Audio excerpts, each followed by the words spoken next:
एक current carrying conductor है इस तरह से, इसमें से I इतना करंट फ्लो हो रहा है और इस सेंटर में से एक पॉइंट आपको दिया है कोई भी जो लोकेटेड है यहाँ पे पॉइंट P, और बोला है कि पॉइंट P का इस कंडक्टर से जो डिस्टेंस है वो 3 टाइम्स ऑफ D है, और यहाँ पे ये एक एंड का डिस्टेंस जो है वो 4 टाइम्स ऑफ D है।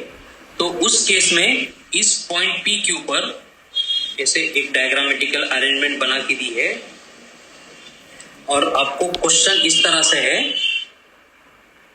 Find magnetic induction and its direction at P।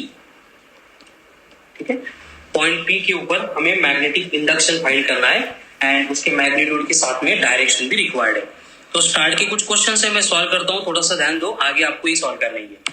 तो सबसे पहले बेसिक बात, स्ट्रेट करंट कैरिंग कंडक्टर की वजह से जो मैग्नेटिक इंडक्शन प्रोड्यूस होता है हमें मालूम है, उसके लिए फॉर्मूला होता है mu naught I upon 4 pi D in bracket cos of theta 1 plus cos of theta 2।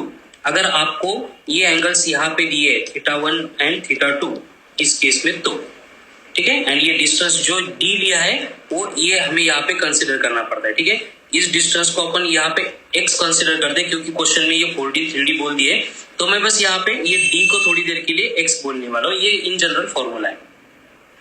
तो इसमें जो है हमें x की वैल्यू एंड थीटा 1 थीटा 2 की वैल्यू गिवन नहीं है, हमें इसको फाइंड करना है। ठीक है, ये हमारा बेसिक पार्ट है, ये आ गया तो हमारा आंसर एक स्टेप में आ जाता है। अब कंडीशन क्या है, देखो डायग्राम में अगर देखेंगे तो ये इस तरह से ऊपर एक ट्रायंगल बन रहा है एंड नीचे एक ट्रायंगल बन रहा है। दोनों ट्रायंगल में ये 4D है, ये 4D है, ये 3 टाइम्स ऑफ D है, ये 3 टाइम्स ऑफ D है। तो उस केस में क्या होगा कि अगर ये डिस्टेंस सेम है तो इनके अपोजिट जो एंगल्स है वो भी सेम होंगे, मतलब ये थीटा 1 होगा तो ये भी थीटा 1 होगा। तो पहली इंफॉर्मेशन यहाँ पे मिल गई कि इस केस में थीटा 1 एंड थीटा 2 दोनों भी इक्वल है, जिनको अपन यहाँ पे थीटा कंसिडर करते हैं। लेकिन ये थीटा कितना है ये हमें मालूम नहीं है, तो हम क्या करेंगे, ऊपर का जो ट्रायंगल है उस ट्रायंगल को इस तरह से रीड्रॉ करेंगे। ये थीटा हमारे पास नहीं है और हमारे पास ये 4D एंड 3D इस तरह से इंफॉर्मेशन है। अगर पाइथागोरस थ्योरम अप्लाई करेंगे तो हमें ये डिस्टेंस मिल जाता है 5D। अब ये बेसिक बात ही चिल्लर ही आता है, इसलिए मैं कैलकुलेट नहीं कर रहा हूँ। ठीक है, पाइथागोरस थ्योरम मतलब hypotenuse square equals to base square plus height square, तो 4 स्क्वायर 16, 3 स्क्वायर 9, तो रूट में 25 यानी वो बनता है 5। तो इस तरह से ये डेटा आ गया। फिर हम क्या करेंगे, यहाँ पे थीटा फाइंड करना है, तो मैं एक कॉस थीटा ले लेता हूँ। कॉस थीटा का फॉर्मूला क्या होता है, एडजेसेंट अपॉन हाइपोटेन्यूज, यानी कॉस थीटा आ रहा है यहाँ पे 4/5। तो ये वैल्यूज अब हम अगर पुट करेंगे तो बेसिक इक्वेशन क्या बनेगा, देखो कि magnetic induction is equals to the mu naught I as it is 4 pi into distance था, लेकिन अब ये जो डिस्टेंस है हमें दिया है 3D, इसका मतलब ये ब्रैकेट में 3 टाइम्स ऑफ D आएगा, इनटू अब थीटा 1 थीटा 2 अगर सेम है तो ये cos theta plus cos theta क्या बनेगा, 2 cos थीटा, तो ये आ गया 2 times of cos of theta. अब ये देखो म्यू नॉट I अपॉन ये 2 कैंसिल होके ये 2 बचेगा, 2 इंटू 3 यानी ये बनेगा 6 पाई t इंटू cos थीटा की वैल्यू है 4/5। अब इसको सिंप्लीफाई करेंगे तो क्या बनेगा, ये भी 2 ये भी 3। ठीक है, यानी कि यहाँ पे न्यूमरेटर में बचेगा 2 times of mu naught I, denominator में 5 इंटू 3 यानी 15 times of pi into D. ये बन गया magnitude for the given magnetic induction. ठीक है, अब इसकी डायरेक्शन फाइंड करनी तो right hand thumb rule, right hand thumb rule के अकॉर्डिंग हम क्या करेंगे, इस कंडक्टर को राइट हैंड में पकड़ेंगे, यानी ये थंब जो है वो इस डायरेक्शन में जाएगा, तो कर्ल फिंगर ये पॉइंट पी के अंदर जाएगी, इनवर्ट जाएगी, और इनवर्ट के लिए नोटिफिकेशन होता है इस तरह से क्रॉस वाला, क्रॉस है यानी मैग्नेटिक फील्ड अंदर जा रही है। ठीक है, तो इसका मतलब हम कंक्लूड कर सकते हैं कि magnetic field is passing into the paper. ठीक है, पेपर के अंदर, पेपर में पास होने वाली मैग्नेटिक फील्ड ये straight current carrying conductor produce करता है। ठीक है, तो इस तरह से ये स्ट्रेट करंट कैरिंग कंडक्टर से रिलेटेड कोई भी क्वेश्चन आ रहा है तो आपको सॉल्व करना है। अब नेक्स्ट एग्जांपल मैं आपको प्रोवाइड करूंगा जो आप सॉल्व करके मुझे आंसर बोलेंगे। ठीक है, नेक्स्ट एग्जांपल, एक स्ट्रेट करंट कैरिंग कंडक्टर है, इसमें से भी I इतना करंट फ्लो हो रहा है और बोला है कि इसका टोटल जो डिस्टेंस है वो आपको दिया है 20 मीटर, एंड यहाँ पे आपको एक पॉइंट प्रोवाइड किया है, जैसे कि पॉइंट P है, it is located at a distance of 10 metre. ठीक है, तो ये डेटा जो है इसी तरह से बस यहाँ पे ये डी के फॉर्म में था, यहाँ पे बस मैंने एक्चुअल वैल्यूज दिए और यहाँ पे जो करंट फ्लो हो रहा है उसका मैग्नीट्यूड भी आपको दिया है एज ए 5 एम्पियर। तो आपको बोला है कि find magnitude and direction. Direction तो आ गई, तो एक स्टेप में फिर से अपवर्ड करंट फ्लो हो रहा है और डायरेक्शन इनवर्ड आएगी, इसका काम हो गया। अब बचा मैग्नेटिक इंडक्शन। इसके लिए फॉर्मूला मैं लिख के देता हूँ। फॉर्मूला क्या है, mu not I upon 4 pi D into bracket of cos of theta 1 plus cos of theta 2। जो ऊपर सॉल्व किया था उसी तरह से सॉल्व करना है। चलो डू इट, लग जाओ काम पे। क्या आता है उनके लिए मैं सॉल्व करके दे रहा हूँ। तो आपको क्या करना पड़ेगा, यहाँ पे पाइथागोरस थ्योरम अप्लाई करना पड़ेगा। तो पाइथागोरस थ्योरम अप्लाई करके हाइपोटेन्यूज निकालना है। उसको अपन अगर x बोलेंगे तो ये x का स्क्वायर इज इक्वल्स टू बनेगा 15 का स्क्वायर प्लस 10 का स्क्वायर। 15 का स्क्वायर 2 to 5, 10 का स्क्वायर 100। तो x स्क्वायर इक्वल्स टू आ रहा है 3 to 5, यानी कि x इक्वल्स टू आएगा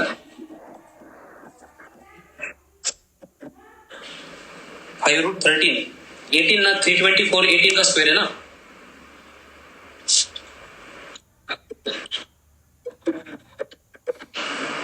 ते कॉम्प्लिकेशन जाईल म्हणून मी डायरेक्ट 18 घेतलं अप्रॉक्सिमेट, ठीक है। अब ये ट्रायंगल ऐसे बना, ये 15, ये 10 एंड 18, ये थीटा चाहिए तो फिर से क्या करेंगे हम, cos of theta is equals to ये बनेगा 15/18, यानी बना 5/6।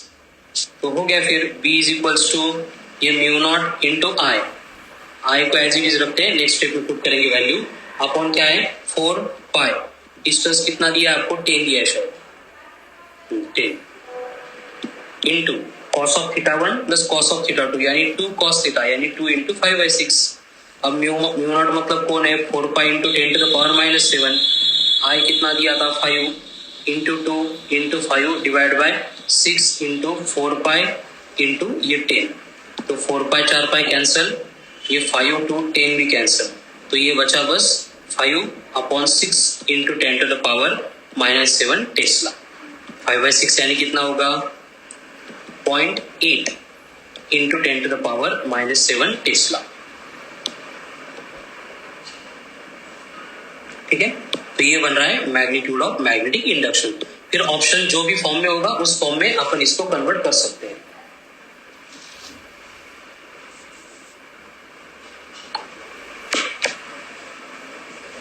डायरेक्शन भी हो गई थी, मैग्नीट्यूड भी आ गया। चलो आगे बढ़ते हैं। सेम क्वेश्चन अगर थोड़ा सा और उसके कॉम्प्लिकेशंस बढ़ाने तो आपको क्या करेंगे, इस तरह से देंगे कि आप स्ट्रेट कंडक्टर की जगह पे आपको बोलेंगे कि एक स्क्वायर है। ये 2 बार एग्जाम में आ गया है, एक बार जेई में भी और नीट में भी। थोड़ा सा इंपॉर्टेंट है, एकदम सिंपल होता है। देखो कि इस तरह से एक स्क्वायर लूप है और इसमें से आई इतना करंट फ्लो हो रहा है। स्क्वायर यानी हर एक लेंथ जो है वो सेम होगी। आपको दी है सपोज ये 2D और इसके सेंटर में हमें पॉइंट P दिया है, ठीक है। अब ये 2D है तो सब साइड में 2D होगा, स्क्वायर है। और बोला है कि फाइंड, फिर से वही क्वेश्चन है, magnitude of magnetic induction as well as direction at point P। तो ये बना आपका पॉइंट P, इसके लिए मैग्नेटिक इंडक्शन फाइंड करना है। तो कंडीशन क्या है, देखो हम क्या करेंगे, क्या, हाँ डायरेक्शन आप इनवर्ड नहीं अपवर्ड ना, एंटी क्लॉकवाइज करंट है तो कर्ल फिंगर एंटी क्लॉकवाइज जाएंगे, तो थंब कहां पे आएगा, ऊपर। इंडिविजुअली के कंडक्टर के लिए अप्लाई करके देखो, अपवर्ड डायरेक्शन होगी, ठीक है। अपवर्ड यानी ये बनेगा डॉट। अब इसको सॉल्व करने की प्रोसेस क्या है, देखो हम चारों को एक साथ नहीं लेंगे। सबसे पहले मैं एक साइड ले लेता हूं। अब ये एक साइड के पॉइंट P यहां पे दिया है आपको, तो हमें मालूम है कि ये पॉइंट अगर सेंटर में है तो यहां तक का जो डिस्टेंस है वो D होता है, यानी कि ये डिस्टेंस हमें D दिया है, ठीक है। ये डिस्टेंस भी कितना है, D है, ये डिस्टेंस भी कितना है, D है। इस तरह से डेटा हमें एक साइड के लिए दिया है। फिर से इनको अगर कनेक्ट करेंगे तो ये D एंड ये D, इसका मतलब एंगल सामने के सेम होंगे, ये बन जाएंगे 45। हो गए इन्फॉर्मेशन, करो सॉल्व। तो ये B इज इक्वल्स टू क्या होगा, फॉर्मूला के according mu not I upon 4 pi D bracket of cos of theta 1 plus cos of theta 2।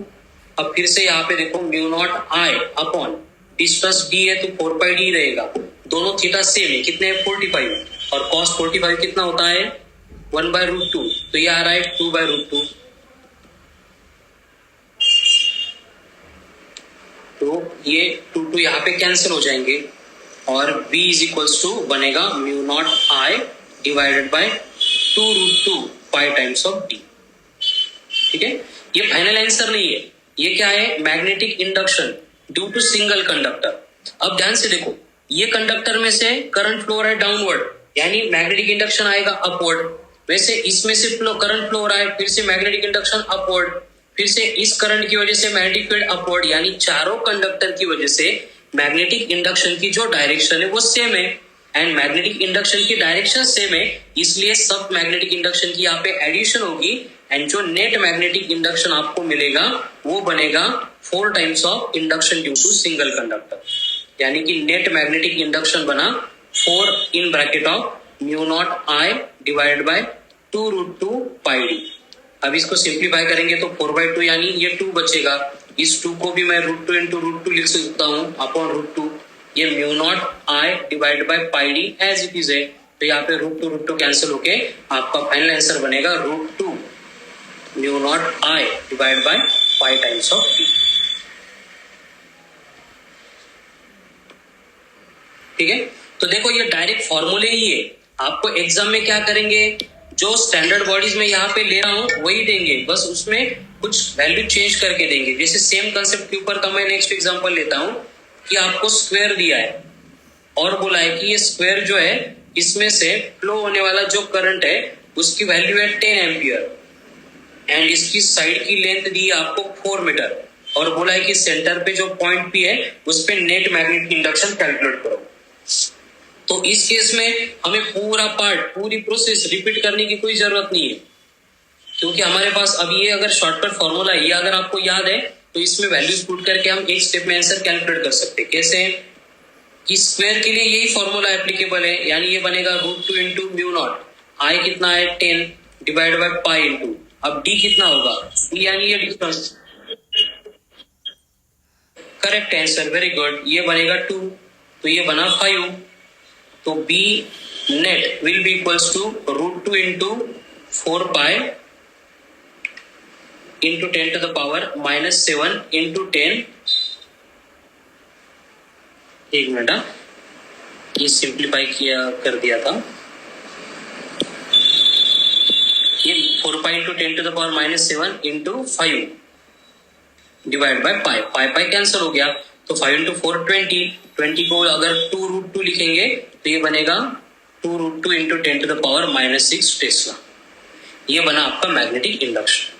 ठीक है, तो ये अगर फॉर्मूला आपको याद है तो स्क्वायर के लिए आप डायरेक्ट कैलकुलेट कर सकते हैं, स्ट्रेट करंट कैरिंग कंडक्टर है तो उसके लिए आपको ये यूज करना है। ठीक है, लेकिन डेटा आपको इस तरह के फॉर्म में दिया जाएगा तो ये एप्लीकेबल है।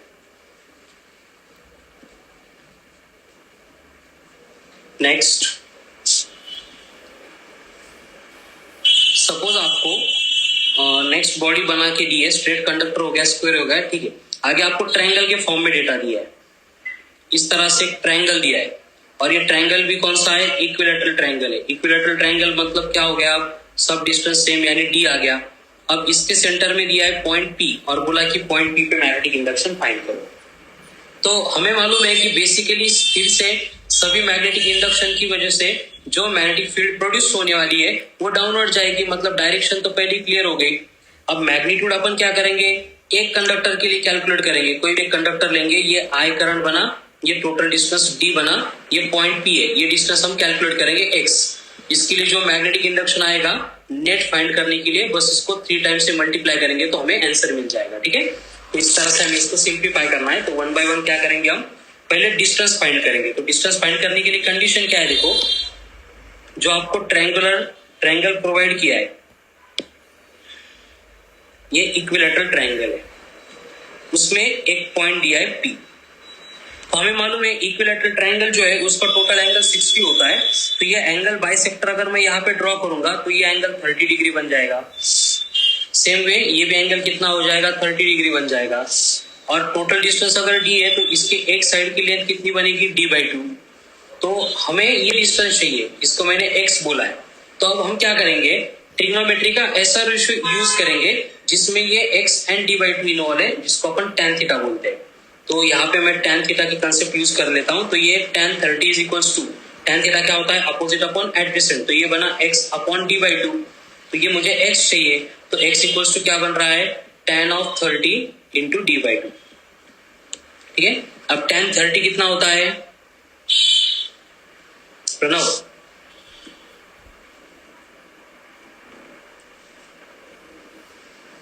प्रणव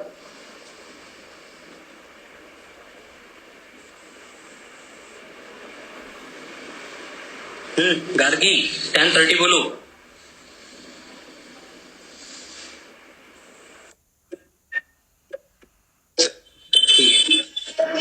वेरी गुड, तो ये x इक्वल्स टू बना d अपॉन 2√3। क्लियर है। तो अब एक कंडक्टर का ये डिस्टेंस आ गया। अब देखो कंडीशन क्या है कि फॉर्मूला अप्लाई करने से पहले हम इसको थोड़ा सा स्ट्रेट में कनेक्ट कर रहे हैं, ये पॉइंट P है, ये हम कनेक्ट कर रहे हैं। ये डिस्टेंस कितना बन गया, d अपॉन 2√3। ये डिस्टेंस कितना दिया था, d बाई 2, एंड ये एंगल कितना है 30। सेम वे ये भी एंगल कितना होगा 30। इसका मतलब मैग्नेटिक इंडक्शन बनेगा B equals to mu naught I upon 4 pi d bracket of cos of theta 1 plus cos of theta 2। Therefore B is equals to mu naught I as it is है, distance d को replace करना पड़ेगा। d की value कितनी है, d upon 2√3 है, तो मैं d यहाँ पे, ये डिनोमिनेटर के 2√3 ऊपर जाएंगे, तो ये 2√3 यहाँ पे लिख देता हूँ। थीटा 1 थीटा 2 दोनों सेम है, तो यहाँ पे मुझे लिखना पड़ेगा 2 cos ऑफ 30, क्योंकि थीटा तो 30 दिया है आपको। तो यहाँ पे सिंप्लीफाई करेंगे तो b इज इक्वल्स टू आ रहा है म्यू नॉट I, ये 2 कैंसिल कर देते हैं, ये √3 times of mu naught I divided by 2 pi d, ये 2 भी कैंसिल हो जाएंगे, तो यहाँ पे बस पाई d बचेगा, पाई d इंटू cos 30। अब cos 30 कितना होता है, चलो योगेंद्र, √3 बाई 2, तो √3 कितना हो गया 3 म्यू नॉट I अपॉन 2 पाई। ठीक है, ये बन गए मैग्नेटिक फील्ड, लेकिन ये फाइनल आंसर नहीं है, ये एक साइड की वजह से होगी। हमें नेट फाइंड करना है तो बस उसको 3 से मल्टीप्लाई करना पड़ेगा, यानी नेट मैग्नेटिक फील्ड कितनी बनती है 9 times of mu naught I divided by 2 pi t। ठीक है, ये बन गया हमारा फाइनल आंसर। क्लियर है। अगर आपको ये याद है तो आपको क्या कर सकते हैं, क्वेश्चन में बस डेटा घुमा फिरा के देंगे, मतलब देना तो ट्रायंगल देना है, नहीं तो स्क्वायर देना है, नहीं तो स्ट्रेट कंडक्टर देना है, रैंडम शेप वो दे नहीं सकते। ठीक है, तो उस केस में क्या होगा कि फिर से इक्विलैटरल ट्रायंगल देंगे, और इक्विलैटरल ट्रायंगल में आपको बोलेंगे कि जो करंट फ्लो हो रहा था अब वो 20 एम्पियर है, एंड इसकी साइड की जो लेंथ है वो 10 मीटर है, तो find net magnetic induction at the centre यानी पॉइंट P। तो उस केस में नेट मैग्नेटिक इंडक्शन का फॉर्मूला क्या है, 9 into mu naught, mu naught मतलब 4 pi into 10 to the power -7, I का मतलब कितना है 20, डिवाइड बाय क्या है 2 पाई, डिस्टेंस कितना दिया है 10 मीटर, तो 10 20 ये बचा 2 फिर से कैंसिल, पाई भी कैंसिल, तो क्या बचा 9 इंटू 4 यानी 36 into 10 to the power -7 tesla.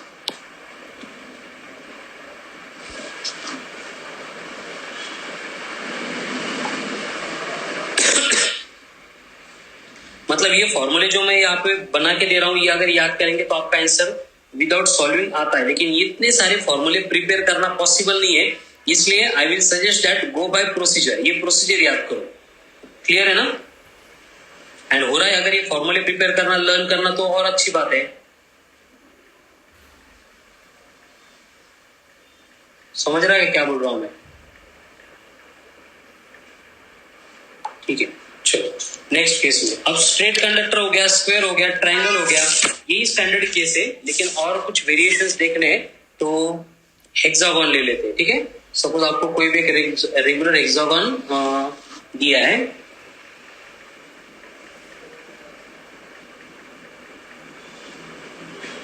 ठीक है, इस तरह से एक रेगुलर हेक्सागन दिया है,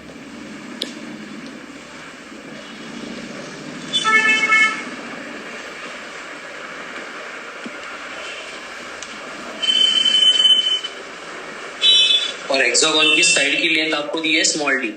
फिर से इसमें से क्या हो रहा है, करंट फ्लो हो रहा है, और जो करंट फ्लो हो रहा है उसकी वैल्यू आपको प्रोवाइड की है एज ए I, और बोला है कि इसके सेंटर में जो पॉइंट P है वहां पे मैग्नेटिक इंडक्शन कैलकुलेट करो।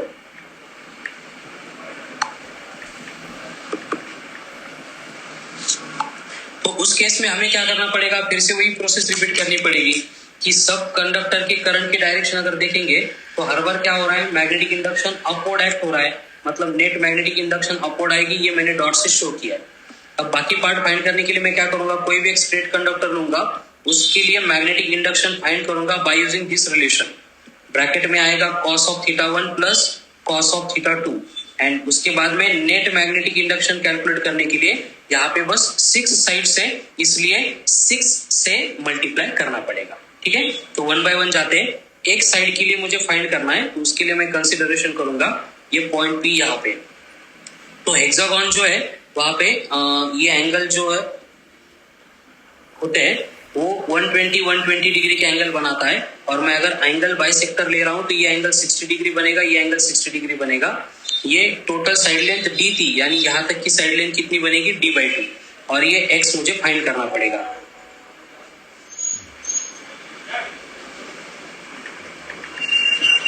तो इस केस में फिर से हम क्या करेंगे, एंगल लेंगे tan थीटा वाला, तो ये बनेगा tan 60, और tan 60 अगर लिया तो यहाँ पे क्या होगा, tan 60 अपोजिट अपॉन एडजेसेंट, यानी ये बनेगा x upon d/2, therefore x equals to यहाँ पे मिलेगा d/2 इंटू tan ऑफ 60। अब tan 60 कितना है,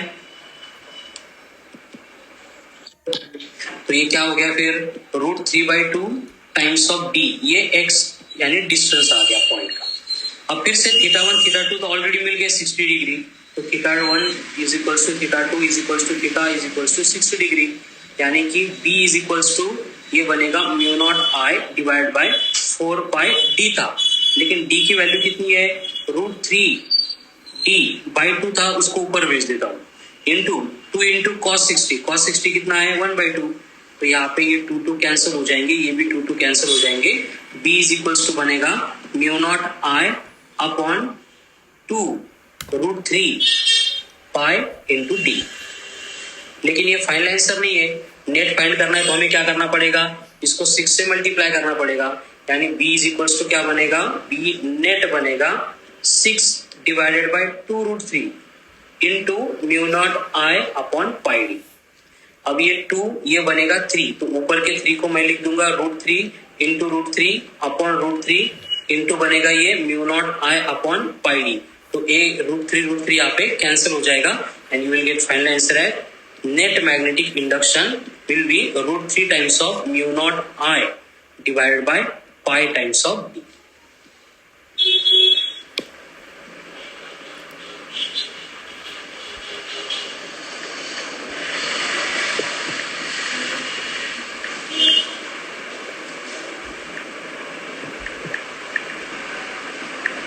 ठीक है, तो ये इक्वेशन मिल गया, रेडीमेड फॉर्मूला मिल गया, यानी कि आपको बाद में एग्जाम्पल में क्या देंगे, बस ये करंट के एंड डिस्टेंस की वैल्यू देंगे, कोई भी एक हेक्सागोन दिया है और बोला है कि इसकी साइड लेंथ जो है वो 2 मीटर है एंड इसमें से फ्लो होने वाला जो करंट है उसकी वैल्यू दी है आपको I इक्वल्स टू 5 एम्पियर। तो अगर ये फॉर्मूला याद है तो with in second you can calculate the answers. हम क्या करेंगे, एक स्टेप में ये नेट मैग्नेटिक इंडक्शन कैलकुलेट करेंगे, तो ये बनेगा √3 into 4 into 10⁻⁷ into 5 divide by pi into D कितना है आपको 2 दिया है, यहाँ पे पाई कैंसिल, ये 2 कैंसिल, 5 इंटू 2 यानी 10, ये बनेगा √3 इंटू 10⁻⁻6 टेस्ला। ठीक है,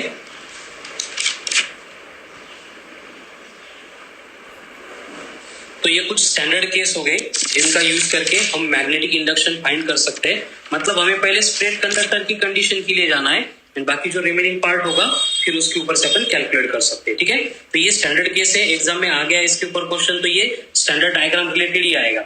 अब इसमें भी कॉम्प्लिकेशन वो कर सकते हैं जो आपको एमसीक्यू में देखने को मिलेगा, तो एमसीक्यू सॉल्व करने का ट्राई करेंगे, उसमें अगर डाउट्स आ गया तो पूछो, वहां पे अपन डिस्कस कर लेते हैं। ठीक है, अब अलग पार्ट का कुछ देखते हैं, कर्वेचर के पार्ट का। ये स्ट्रेट कंडक्टर के अबाउट हो गया, उसके बाद में नेक्स्ट कुछ क्वेश्चन करेंगे जो कर्व मतलब सर्कुलर, सेमी सर्कुलर, इस तरह से अगर आपको कंडक्टर की शेप दी है तो उसके लिए देखेंगे।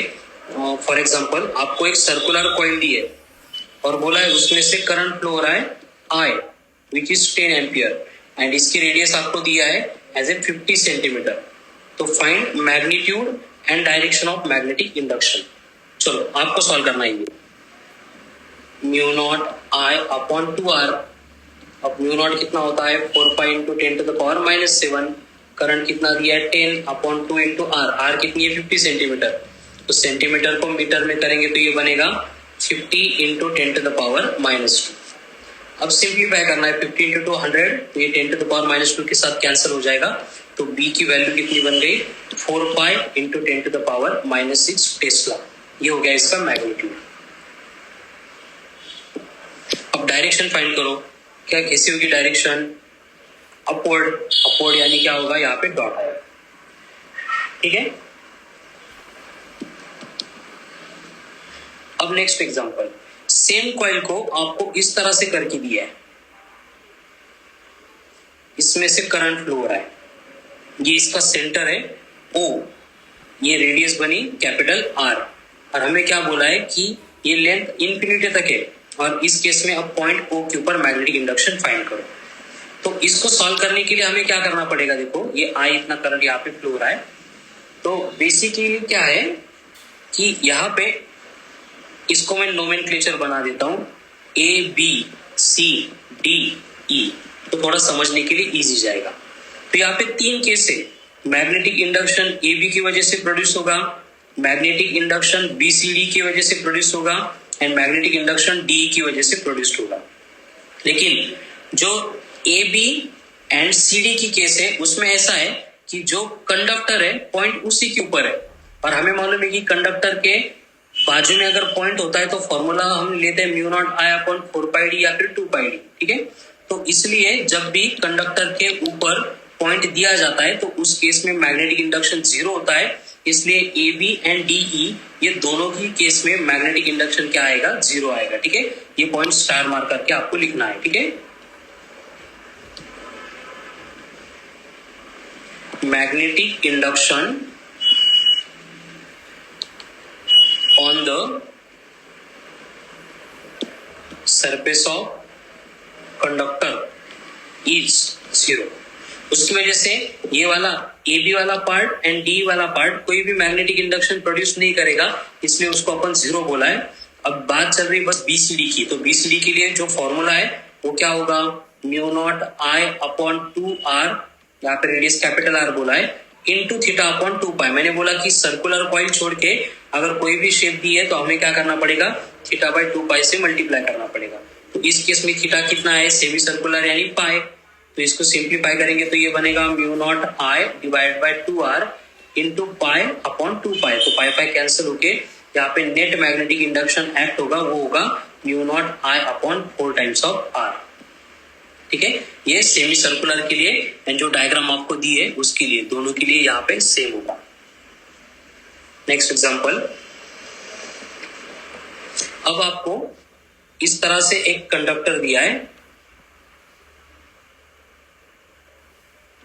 और ये पॉइंट P है, यहाँ पे अपन मैग्नेटिक इंडक्शन फाइंड कर रहे हैं। ये डिस्टेंस R है और बोला है कि ये इसमें से भी I इतना करंट फ्लो हो रहा है, वही करंट तीनों कंडक्टर में से फ्लो हो रहा है। ठीक है। एंड इन दोनों के बिटवीन का सेपरेशन आपको दिया है 2R यानी इक्वल टू डायमीटर। अब क्या करना है आपको मैग्नेटिक इंडक्शन फाइंड करना है। ठीक है। तो अब बहुत इंपॉर्टेंट केस है, ये ध्यान से पढ़ो, ये अगर समझ में आ गया तो आगे के कॉम्प्लिकेटेड क्वेश्चन में आपको टाइम नहीं लगेगा। फिर से यहाँ पे बात करेंगे तो देखो ये फर्स्ट कंडक्टर हो गया, ये सेकंड कंडक्टर हो गया, ये थर्ड कंडक्टर हो गया, ये तीनों मिला के मैग्नेटिक फील्ड प्रोड्यूस करने वाले हैं। अब अगर फर्स्ट कंडक्टर की एंड थर्ड कंडक्टर की अगर बात करेंगे, ये कौन सी केस है, कौन सी केस है near one of its and, ये केस है कंडक्टर के एंड के नियर अगर पॉइंट दिया तो उसकी केस है। और उसके लिए फॉर्मूला क्या था याद करो, B is equals to mu naught I upon 4 pi times of D, ये फॉर्मूला था। बट यहाँ पे आपको D की रिप्लेसमेंट करके R दिया है। देखो टोटल डिस्टेंस अगर 2R है तो ये यहाँ तक का डिस्टेंस हाफ हो जाएगा यानी R हो जाएगा। ठीक है। तो ये B इज इक्वल्स टू क्या बनेगा mu naught I upon 4 pi R। ये कौन है, ये B1 भी है एंड ये B3 भी है। अब इन दोनों को ऐड करेंगे या सब्ट्रैक्ट करेंगे ये डिपेंड करेगा डायरेक्शन के ऊपर। देखो ये अगर स्ट्रेट करंट कैरिंग कंडक्टर, इसको अगर थंब की डायरेक्शन में शो करेंगे तो मैग्नेटिक फील्ड अपवर्ड आ रही है, इस केस में भी अपवर्ड आ रही है, मतलब दोनों भी सेम है। इसका मतलब ये दोनों की एडिशन हम करने वाले हैं आगे जाके, और ये B2 की केस में भी। तो सेकंड केस जो है B2, ये किसका एग्जांपल है? ये सेमी सर्कुलर कॉइल है, एंड इसके लिए मैग्नेटिक इंडक्शन क्या होगा? ये बनेगा mu naught I upon 4 times of R, यानी कि B2, B1 एंड B3 तीनों की वैल्यू हमारे पास है। अब इनको हमें ऐड करना पड़ेगा, तो नेट मैग्नेटिक फील्ड बनेगी B net is equals to B1 plus B2 plus B3। अब B1 plus B2 plus B3 करने के लिए उनकी वैल्यूज पुट कर देते हैं, तो mu naught I upon 4 pi R plus mu naught I upon 4 pi R plus mu naught I upon 2R। अब इसको ऐड करने के लिए देखो, सब तरफ mu naught I upon 4R है, तो वो कॉमन है, ले लेते हैं।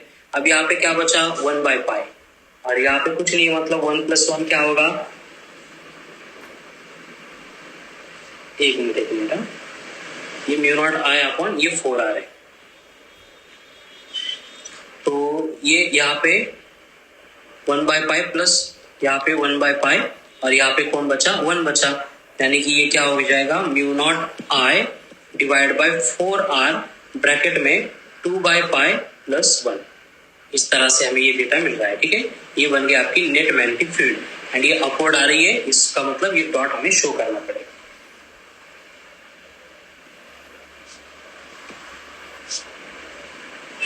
ठीक है। अब नेक्स्ट एग्जांपल, सपोज आपको कॉइल इस तरह के फॉर्म में दी है, और इसमें करंट फ्लो हो रहा है। अब यहाँ पे I इतना करंट फ्लो हो रहा है, एंड ये जो डिस्टेंस है आपको R दिया है, ये सेंटर का पॉइंट O है। तो उस केस में फिर से हमें मैग्नेटिक इंडक्शन फाइंड करना है। तो यहाँ पे भी फिर से एक B1 आएगा, दूसरा B2 आएगा, तीसरा B3 आएगा। अगर B1 की बात करेंगे तो ये B1 के ऊपर आ रहा है, यानी मैग्नेटिक इंडक्शन B1 की वजह से कितना हो जाएगा? 0। B2 के लिए क्या होगा? ये near one of its and है। अब near one of its and में ये रेडियस कितना ही डिस्टेंस है, यानी फॉर्मूला था mu naught I upon 4 pi R। And जो B3 की केस है वो फिर से सेमी सर्कल की केस है, यानी ये बनेगा mu naught I upon 4R। अब यहाँ पे डायरेक्शन अगर देखेंगे तो सब की वजह से मैग्नेटिक इंडक्शन अपवर्ड एक्ट हो रहा है। अपवर्ड एक्ट हो रहा है मतलब हमें इनकी एडिशन करनी पड़ेगी, तो नेट मैग्नेटिक इंडक्शन बनेगा इस केस में B1 plus B2 plus B3। B1 तो 0 था, इन दोनों को ऐड करने के लिए mu naught I upon 4R common लेंगे, तो क्या बचा? 1 बाई पाई प्लस 1। ये बन गया आपका नेट मैग्नेटिक इंडक्शन, ठीक है। Mu naught I upon 4R in bracket 1 plus pi plus 1, ठीक है। ये आ गया magnetic induction for the given arrangement. 2 minute में फिर से मीटिंग ज्वाइन करो।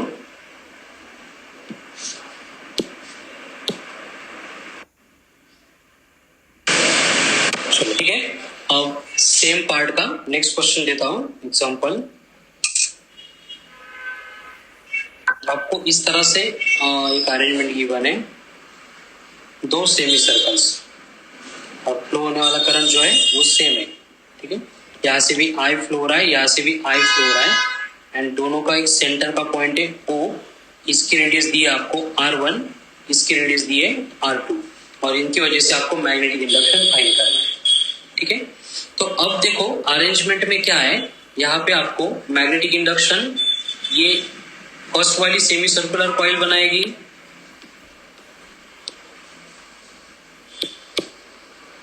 फर्स्ट वाली कॉइल अगर बना रही है तो उसकी वजह से B1 होगा, दूसरी वाली सेमी सर्कुलर बना रही है उसकी वजह से B2 होगा। फिर से ये दोनों के एक्सिस के ऊपर पॉइंट O है, तो कोई मैग्नेटिक इंडक्शन प्रोड्यूस नहीं होगा। अब जो फॉर्मूला है वो अप्लाई करते हैं, B1 यानी सेमी सर्कल के सेंटर में, उसके लिए रेगुलर फॉर्मूला क्या होता है? Mu naught I upon 4 times of R1। जो B2 है उसके लिए भी क्या होगा? सेमी सर्कल के सेंटर में, यानी बनेगा mu naught I upon 4 times of R2। दोनों मैग्नेटिक इंडक्शन तो आ गई। अब मैग्नेटिक इंडक्शन की डायरेक्शन देख लेते हैं। Right hand thumb rule apply करेंगे तो क्या हो रहा है?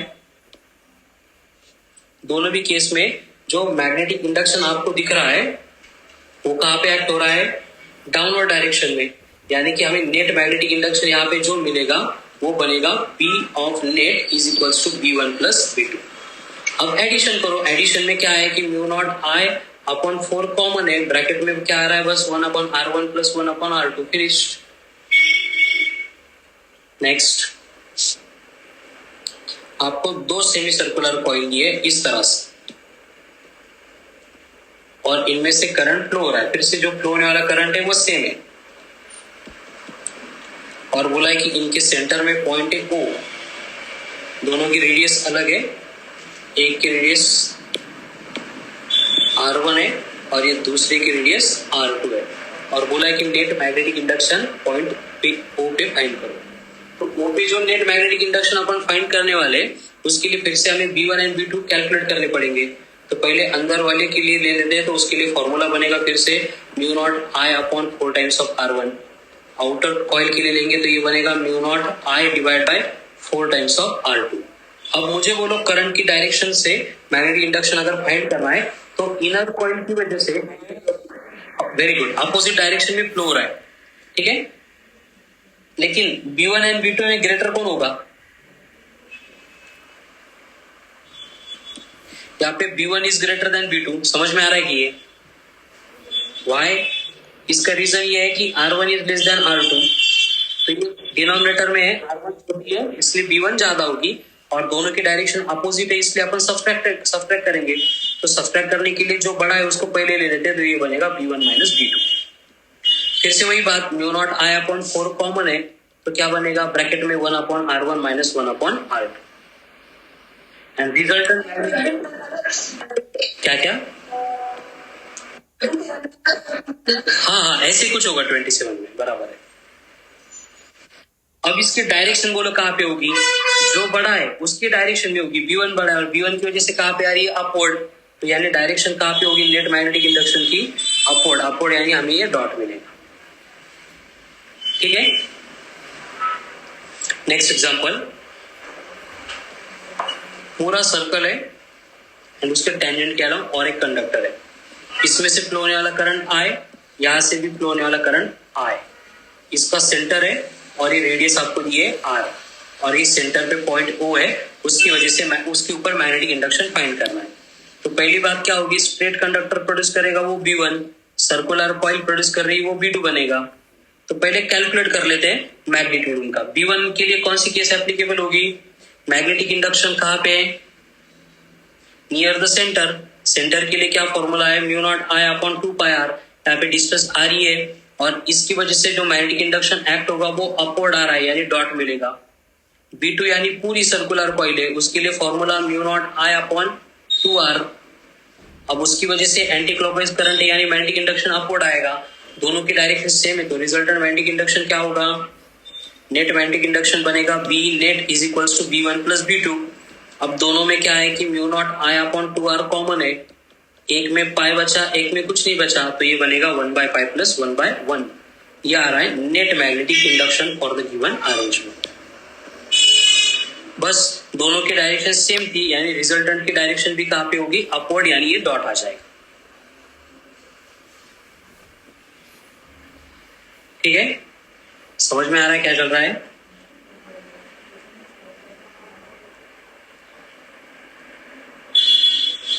अब नेक्स्ट बस क्या करेंगे, नेक्स्ट अरेंजमेंट में ऊपर की अरेंजमेंट लेंगे और यहाँ पे थोड़ा सा बस ये ब्रेक करना है, नॉर्मल नॉमिनल ब्रेक करना है। यहाँ से कंडक्टर है, यहाँ से कंडक्टर है, ठीक है। इसमें से फ्लो होने वाला करंट ये I, यहाँ से फ्लो होने वाला करंट I, फिर से ये इधर फ्लो होने वाला करंट भी I, यानी ये करंट जो है वो ऐसे आके ऐसे जा रहा है, ये कनेक्टेड नहीं है यहाँ पे, और ये सेंटर है O, फिर से रेडियस दी है R। तो मैग्नेटिक इंडक्शन आप कौन कौन प्रोड्यूस करेगा? 3 पार्ट हो गए, क्योंकि ये दोनों कंडक्टर एक नहीं है, तो ये प्रोड्यूस करेगा B1, ये प्रोड्यूस करेगा B2, ये प्रोड्यूस करेगा B3। देखो अगर ये पॉइंट यहाँ पे होता तो हम इन दोनों को कैंसिल कर दे, लेकिन ये यहाँ पे नहीं है, तो हमें यहाँ पे क्या करना पड़ेगा? सेंटर वाला या एंड वाला, कौन सा फॉर्मूला अप्लाई करना पड़ेगा?